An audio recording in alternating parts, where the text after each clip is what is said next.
Yun, ang ganda ng panahon, ganda ng ating ride na to. Ang liwanag ng langit at napakaaliwalas ng kalsada, oh. Kahit may mga bumabiyahing bus, maluwag.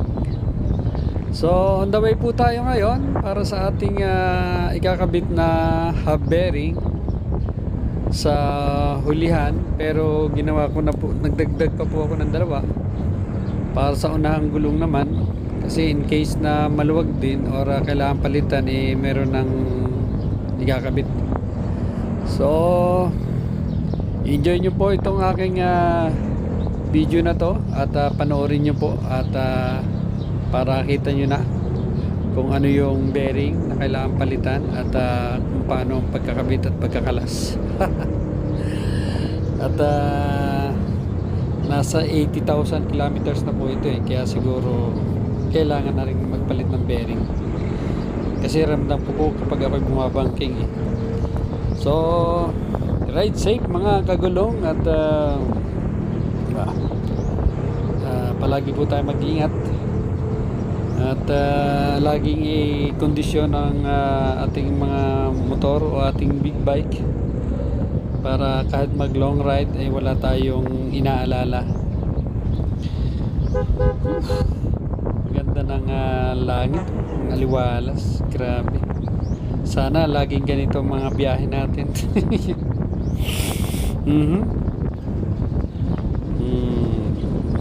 Yung at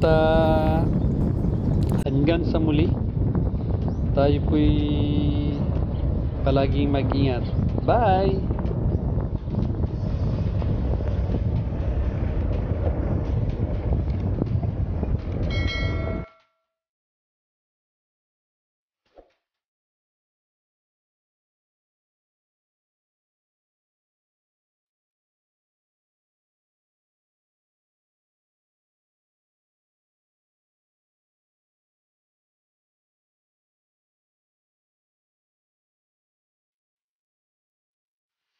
Ayun, at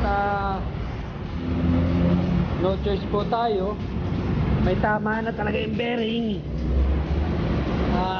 kumakalog na po, kaya ramdam ko po sa pagdadrive ko, and then pina-check up ko po dun sa isang nag-vulcanize sa nadaanan ko, kumakalog na po. So ayan, bumili na po tayo ng bagong bearing para kung sakali nga at kailangan palitan, meron na tayong reserba. At ito na nga po, nung mabuksan, makalog na po ang loob. So ibig sabihin, hindi na po siya pit, may tama na po. So ang binili po natin bearing ay hub. Boss, anong tawag dyan? Spacer po, spacer. Ito po yung spacer doon sa loob ng hub na pinapasukan po nito. Ito yung pinaka-A sa loob. At ayan po, medyo nililinisan kasi kahit po nilalagyan ng grasa ay kinakalawang pa rin po siya.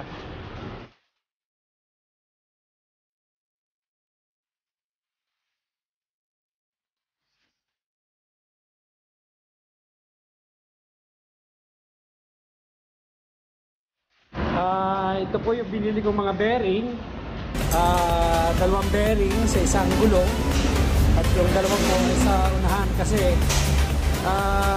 ramdam ko rin po na parang may galaw na, may extra galaw na yung unahan, kaya pa-check up ko na rin. Matibay daw po itong bag, kaya itong binili ko. Mura lang po ito mga kagulong, mga kabig bikers. Po sinasabi ni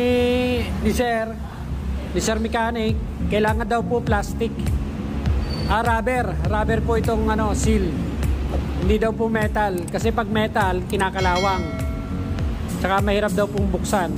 So ito po yung sinasabi niya. Ayan po, ito po, Bago po yan, pero wala pong grasa. ayan po, tama, kailangan pong buksan kasi wala pong grasa ang loob. Hindi naman po yan, Meron po pero kakonti.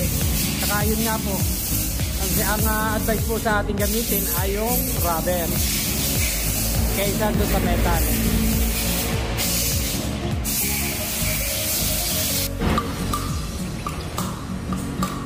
Ayun po, hindi po binibigla ang paglalagay kasi kailangan pong i-sure na pantay. So unti-unti lang po siya. Sinusure na pantay yung yung pagkakalagay ng bearing kasi eksakto lang po siya, kaya hindi po basta pumapasok. Kailangan paluin ng konti para pumasok siya sa hub.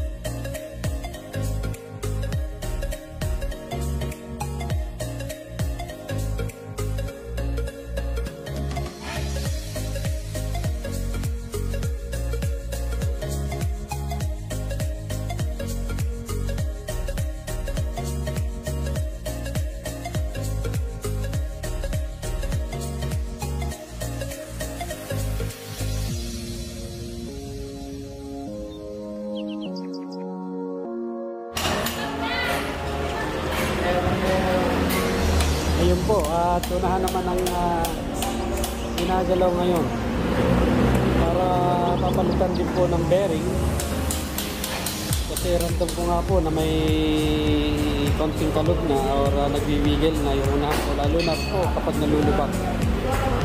Kaya ayun po, papacheck up natin, pero sure po ako na talaga may kalog na, kaya bumili na po ako ng pangunahan.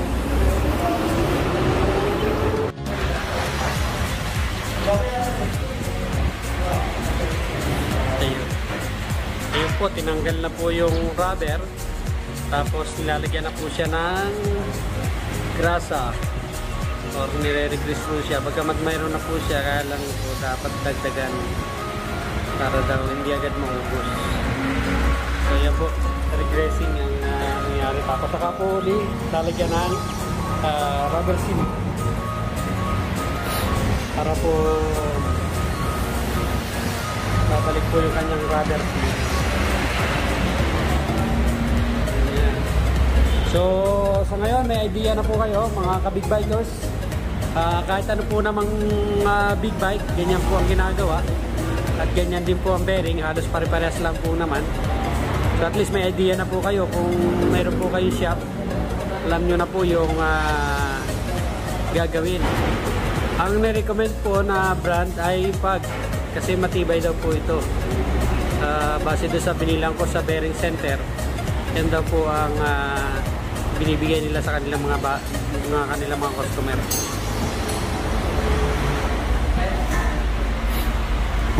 So at least alam na natin, at yung pong motor ko ay nasa 82,000 kilometers.